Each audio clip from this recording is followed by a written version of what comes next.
नमस्कार, आप देख रहे हैं जी बिजनेस। मैं हूं स्वाति रायना। प्रधानमंत्री नरेंद्र मोदी अब से थोड़ी ही देर में रेडियो कार्यक्रम मन की बात के जरिए देशवासियों से मुखातिब होंगे। ऑल इंडिया रेडियो और दूरदर्शन के सभी चैनल्स पर इस कार्यक्रम का प्रसारण किया जाएगा। प्रधानमंत्री नरेंद्र मोदी आज सुबह 11 बजे ऑल इंडिया रेडियो और दूरदर्शन पर मन की बात के जरिए अपने विचार साझा करेंगे। मन की बात में पीएम मोदी दूसरे अंतर्राष्ट्रीय योग दिवस की सफलता और स्मार्ट सिटी प्रोजेक्ट्स पर बात कर सकते हैं। इसके अलावा पीएम एनटीसीआर में भारत की एंट्री पर भी अपनी बात रख सकते हैं। देश के कई अहम हिस्सों में मानसून दस्तक दे चुका। मेरे प्यारे देशवासियों, आप सबको नमस्कार। गत वर्ष हमने गर्मी की भयंकर पीड़ा, पानी का अभाव, सूखे की स्थिति, न जाने कितनी कितनी कसौटियों से गुजरना पड़ा। लेकिन पिछले 2 हफ्ते से अलग अलग स्थानों से बारिश की खबरें आ रही हैं। बारिश की खबरों के साथ साथ एक ताजगी का एहसास भी हो रहा है। आप भी अनुभव करते होंगे। और जैसे वैज्ञानिक बता रहे हैं, इस बार वर्षा अच्छी होगी, सर्वदूर होगी और वर्षा ऋतु के पूरे कालखंड दरमियान होगी। ये अपने आप में एक नया उत्साह भरने वाली खबरें हैं। मैं सभी किसान भाइयों को भी अच्छी वर्षा ऋतु की बहुत बहुत शुभकामनाएं देता हूं। हमारे देश में जैसे किसान मेहनत करता है, हमारे वैज्ञानिक भी देश को नई ऊंचाइयों पर ले जाने के लिए बहुत सफलताएं प्राप्त कर रहे हैं। और मेरा तो पहले से मत रहा है कि हमारी नई पीढ़ी वैज्ञानिक बनने के सपने देखे, विज्ञान में रुचि ले, आने वाली पीढ़ियों के लिए कुछ कर गुजरने की इच्छा के साथ हमारी युवा पीढ़ी आगे आए। मैं आज और भी एक खुशी की बात आपसे शेयर करना चाहता हूं। कल मैं पुणे गया था। स्मार्ट सिटी प्रोजेक्ट की वर्षगांठ के उपलक्ष्य में वहां कार्यक्रम था और वहां मैंने पुणे के कॉलेज ऑफ इंजीनियरिंग के जिन विद्यार्थियों ने स्वयं की मेहनत से स्वयं उपग्रह बनाया और जिसे 22 जून को प्रक्षेपित किया गया, उनको मिलने के लिए बुलाया था। क्योंकि मेरा मन करता था कि मैं इन मेरे युवा साथियों को देखूं तो सही, उनको मिलूं तो सही, उनके भीतर जो ऊर्जा है, उत्साह है, उसका मैं भी तो अनुभव करूं। पिछले कई वर्षों से अनेक विद्यार्थियों ने इस काम में अपना योगदान दिया। ये एकेडमिक सैटेलाइट एक प्रकार से युवा भारत के हौसले की उड़ान का जीता जागता नमूना है और ये हमारे छात्रों ने बनाया। इन छोटे से सैटेलाइट के पीछे जो सपने हैं वो बहुत बड़े हैं, उसकी जो उड़ान है बहुत ऊंची है और उसकी जो मेहनत है वो बहुत गहरी है। जैसे पुणे के छात्रों ने किया, वैसे ही तमिलनाडु चेन्नई की सत्यभामा यूनिवर्सिटी के स्टूडेंट्स द्वारा भी एक सैटेलाइट बनाया गया और वो सत्यभामा सैट को भी प्रक्षेपित किया गया। हम तो बचपन से बातें सुनते आए हैं और हर बालक के मन में आसमान को छूने और कुछ तारों को मुट्ठी में कैद करने की ख्वाहिश हमेशा रहती है। और इस लिहाज से इसरो द्वारा भेजे गए, छात्रों के द्वारा बनाए हुए दोनों सैटेलाइट मेरी दृष्टि से बहुत अहम है, बेहद खास है। ये सभी छात्र बधाई के पात्र हैं। मैं देशवासियों को भी बहुत बहुत बधाई देना चाहता हूं कि 22 जून को इसरो के हमारे वैज्ञानिकों ने एक साथ 20 सैटेलाइट अंतरिक्ष में भेजकर अपने ही पुराने रिकॉर्डों को तोड़ करके एक नया रिकॉर्ड बना दिया। और ये भी खुशी की बात है कि भारत में ये जो 20 सैटेलाइट लॉन्च किए गए, उसमें से 17 सैटेलाइट अन्य देशों के हैं। अमेरिका सहित कई देशों के सैटेलाइट लॉन्च करने का काम भारत की धरती से भारत के वैज्ञानिकों के द्वारा हुआ। और इनके साथ वही 2 सैटेलाइट जो हमारे छात्रों ने बनाए थे, वे भी अंतरिक्ष में पहुंचे।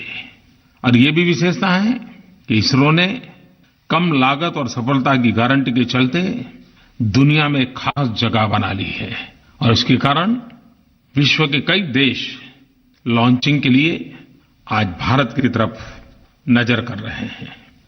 मेरे प्यारे देशवासियों, बेटी बचाओ बेटी पढ़ाओ ये बात अब भारत में जन जन के मन की बात बन गई है। लेकिन कुछ घटनाएं उसमें एक नई जिंदगी ले आती हैं, नए प्राण भर देती हैं। इस बार 10वीं 12वीं की परीक्षाओं के जो नतीजे आए, हमारी बेटियां मैदान मार रही हैं और गर्व होता है। और मेरे देशवासियों, हम सब गर्व करें ऐसी एक और महत्वपूर्ण बात। 18 जून को भारतीय वायुसेना में पहली बार first batch of women fighter pilots in the Indian air force, भारतीय वायुसेना में महिला लड़ाकू पायलट की पहली बैच, ये सुनते ही रोंगटे खड़े हो जाते हैं ना। कितना गर्व होता है कि हमारी 3 फ्लाइंग ऑफिसर बेटियां अवनी चतुर्वेदी, भावना कंठ और मोहना, जिन्होंने हमें गौरव दिलाया है। इन 3 बेटियों की खास बात है। फ्लाइंग ऑफिसर अवनी मध्य प्रदेश के रीवा से हैं, फ्लाइंग ऑफिसर भावना बिहार में बेगूसराय से हैं और फ्लाइंग ऑफिसर मोहना गुजरात के बड़ोदरा से हैं। आपने देखा होगा कि तीनों बेटियां हिंदुस्तान के मेट्रो शहर से नहीं हैं, वे अपने अपने राज्यों की राजधानी से भी नहीं हैं। ये छोटे शहरों से होने के बावजूद भी इन्होंने आसमान जैसे ऊंचे सपने देखे और उसे पूरा करके दिखाया।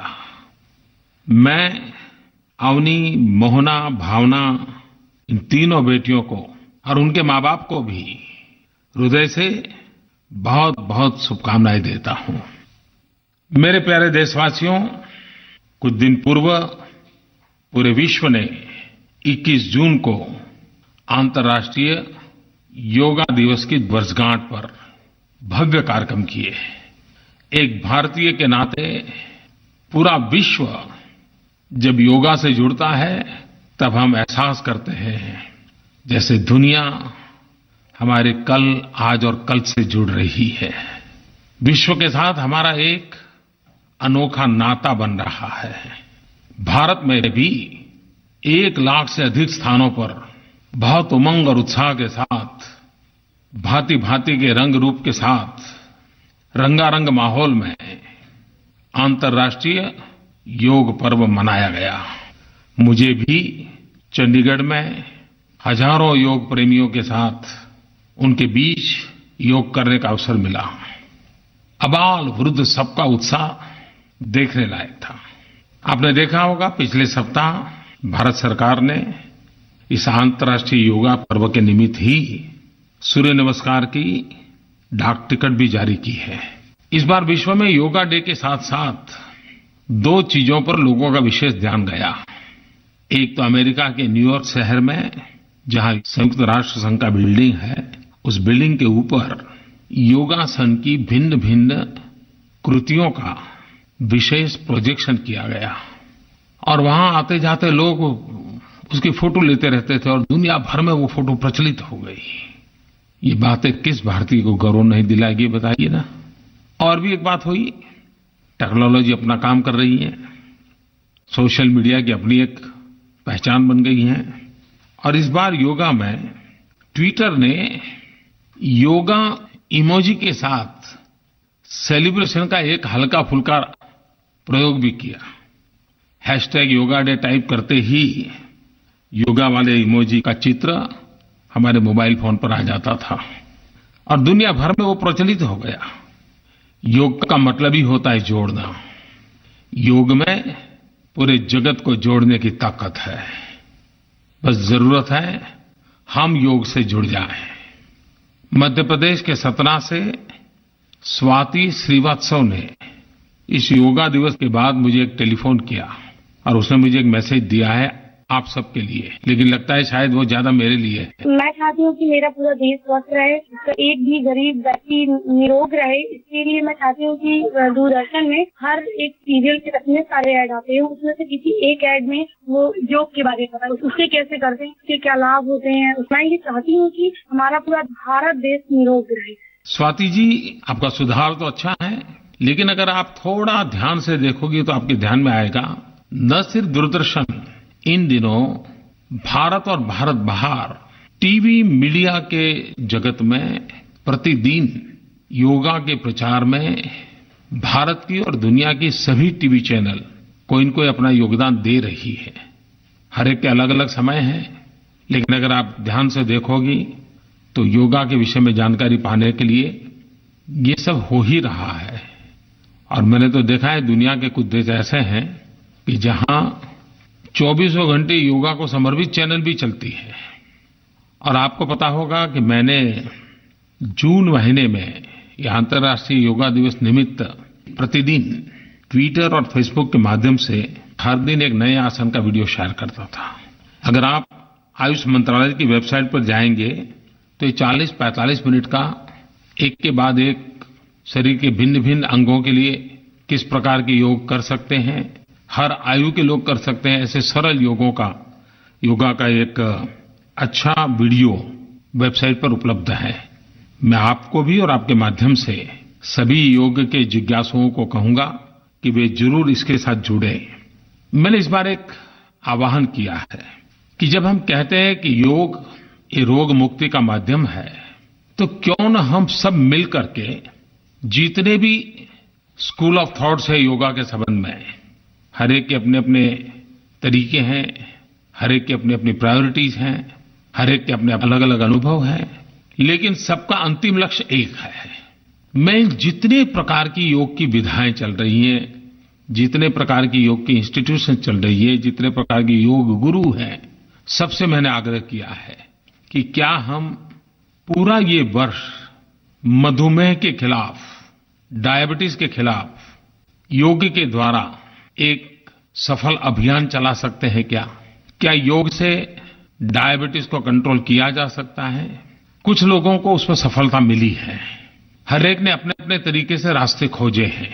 और हम जानते हैं कि डायबिटीज का वैसे कोई उपचार नहीं बताता है, दवाइयां लेकर के गुजारा करना पड़ता है। और डायबिटीज ऐसा राज रोग है कि जो बाकी सब रोगों का यजमान बन जाता है, भांति भांति बीमारियों का वो एंट्रेंस बन जाता है। और इसलिए हर कोई डायबिटीज से बचना चाहता है। बहुत लोगों ने इस दिशा में काम भी किया है। कुछ डायबिटिक पेशेंट ने भी अपनी यौगिक प्रैक्टिस के द्वारा उसको नियंत्रित किया गया है। क्यों न हम अपने अनुभवों को लोगों के बीच शेयर करें, इसको एक मोमेंटम दें, साल भर एक माहौल बनाएं। मैं आपसे आग्रह करता हूं कि #योगा फाइट्स डायबिटीज, मैं फिर से कह रहा हूं #योगा फाइट्स डायबिटीज को यूज कर अपने अनुभव सोशल मीडिया पर शेयर करें या मुझे नरेंद्र मोदी ऐप पर भेजें। देखें तो सही किसके क्या अनुभव है, प्रयास तो करें। मैं आपको निमंत्रित करता हूं #योगा फाइट्स डायबिटीज पर अपने अनुभवों को शेयर करने के लिए। मेरे प्यारे देशवासियों, कभी कभी मेरे मन की बात की बड़ी मजाक भी उड़ाई जाती है, बहुत आलोचना भी की जाती है, लेकिन ये इसलिए संभव है क्योंकि हम लोग लोकतंत्र के प्रति प्रतिबद्ध हैं। लेकिन आज जब 26 जून मैं आपसे बात कर रहा हूं, तब खास करके नई पीढ़ी को कहना चाहता हूं कि जिस लोकतंत्र का हम गर्व करते हैं, जिस लोकतंत्र ने हमें एक बहुत बड़ी ताकत दी है, हर नागरिक को बड़ी ताकत दी है, लेकिन 26 जून 1975 वो भी एक दिन था। 25 जून की रात और 26 जून की सुबह हिंदुस्तान के लोकतंत्र के लिए एक ऐसी काली रात थी कि भारत में आपातकाल लागू किया गया, नागरिकों के सारे अधिकारों को खत्म कर दिया गया, देश को जेल खाना बना दिया गया। जयप्रकाश नारायण समेत देश के लाखों लोगों को, हजारों नेताओं को, अनेक संगठनों को जेल के सलाखों के पीछे धकेल दिया गया। उस भयंकर काली घटना पर अनेक किताबें लिखी गई हैं, अनेक चर्चाएं भी हुई हैं। लेकिन आज जब मैं 26 जून को आपसे बात कर रहा हूं, तब इस बात को हम न भूलें कि हमारी ताकत लोकतंत्र है, हमारी ताकत लोक शक्ति है, हमारी ताकत एक एक नागरिक है। इस प्रतिबद्धता को हमें आगे बढ़ाना है और ताकतवर बनाना है। और भारत के लोगों की ये ताकत है कि उन्होंने लोकतंत्र को जी के दिखाया है। अखबारों पर ताले लगे हो, रेडियो एक ही भाषा बोलता हो, लेकिन दूसरी तरफ देश की जनता मौका पड़ते ही लोकतांत्रिक शक्तियों का परिचय करवा दे, ये बातें किसी देश के लिए बहुत बड़ी शक्ति का रूप है। भारत के सामान्य मानवीय की लोकतांत्रिक शक्ति का उत्तम उदाहरण आपातकाल में प्रस्तुत हुआ है और लोकतांत्रिक शक्ति का वो परिचय बार बार देश को याद कराते रहना चाहिए, लोगों की शक्ति का एहसास करते रहना चाहिए और लोगों की शक्ति को बल मिले, इस प्रकार की हमारी हर प्रकार से प्रवृत्ति रहनी चाहिए और लोगों को जोड़ना चाहिए। मैं हमेशा कहता हूं कि भाई लोकतंत्र का मतलब ये नहीं होता कि लोग वोट करें और 5 साल के लिए आपको देश चलाने का कॉन्ट्रैक्ट दे दे। जी नहीं, वोट करना तो लोकतंत्र का एक महत्वपूर्ण है, लेकिन और भी बहुत सारे पहलू हैं और सबसे बड़ा पहलू है जन भागीदारी, जनता का मिजाज, जनता की सोच। और सरकारें जितनी जनता से ज्यादा जुड़ती हैं उतनी देश की ताकत ज्यादा बढ़ती है। जनता और सरकारों के बीच की खाई ने ही हमारी बर्बादी को बल दिया है। मेरी हमेशा कोशिश है कि जन भागीदारी से ही देश आगे बढ़ना चाहिए। अभी जब मेरी सरकार के 2 साल पूरे हुए तो कुछ आधुनिक विचार वाले नौजवानों ने मुझे सुझाव दिया कि आप इतनी बड़ी लोकतंत्र की बातें करते हैं तो क्यों ना आप अपनी सरकार का मूल्यांकन लोगों से करवाएं। वैसे एक प्रकार से उनका चुनौती का ही स्वर था, सुझाव का भी स्वर था, लेकिन उन्होंने मेरे मन को झकझोर दिया। मैंने कुछ अपने वरिष्ठ साथियों के बीच में ये विषय रखा तो प्रथम प्रतिक्रिया तो रिएक्शन ऐसा ही था कि नहीं जी साहब, ये आप क्या करने जा रहे हो, आज तो टेक्नोलॉजी इतनी बदल चुकी है कि अगर कोई इकट्ठे हो जाए, कोई गुट बन जाए और टेक्नोलॉजी का दुरुपयोग करे तो पता नहीं सर्वे कहां से कहां ले जाएंगे। उन्होंने चिंता जाहिर की, लेकिन मुझे लगा नहीं, रिस्क लेना चाहिए, कोशिश करनी चाहिए, देखे क्या होता है। और मेरे प्यारे देशवासियों, खुशी की बात है कि जब मैंने टेक्नोलॉजी के माध्यम से अलग अलग भाषाओं का उपयोग करते हुए जनता को मेरी सरकार का मूल्यांकन करने के लिए आह्वान किया। चुनाव के बाद भी तो बहुत सर्वे होते हैं, चुनाव के दरमियान भी सर्वे होते हैं, कभी कभी बीच में कुछ इश्यूज पर भी सर्वे होते हैं, लोकप्रियता पर सर्वे होते हैं, लेकिन उसकी सैंपल साइज ज्यादा नहीं होती है। आप में से बहुत लोगों ने रेट माई गवर्नमेंट mygov.in पर अपना ओपिनियन दिया है। वैसे तो लाखों लोगों ने इसमें रुचि दिखाई, लेकिन 3 लाख लोगों ने एक एक सवाल का जवाब देने के लिए मेहनत की है, काफी समय निकाला है। मैं उन 3 लाख लोगों का बहुत आभारी हूं कि उन्होंने स्वयं सक्रियता दिखाई, सरकार का मूल्यांकन किया। मैं नतीजों की चर्चा नहीं करता हूं, वो हमारे मीडिया के लोग जरूर करेंगे, लेकिन एक अच्छा प्रयोग था इतना तो मैं जरूर कहूंगा। और मेरे लिए भी खुशी की बात है कि हिंदुस्तान की सभी भाषाएं बोलने वाले, हर कोने में रहने वाले, हर प्रकार का बैकग्राउंड वाले लोगों ने इसमें हिस्सा लिया।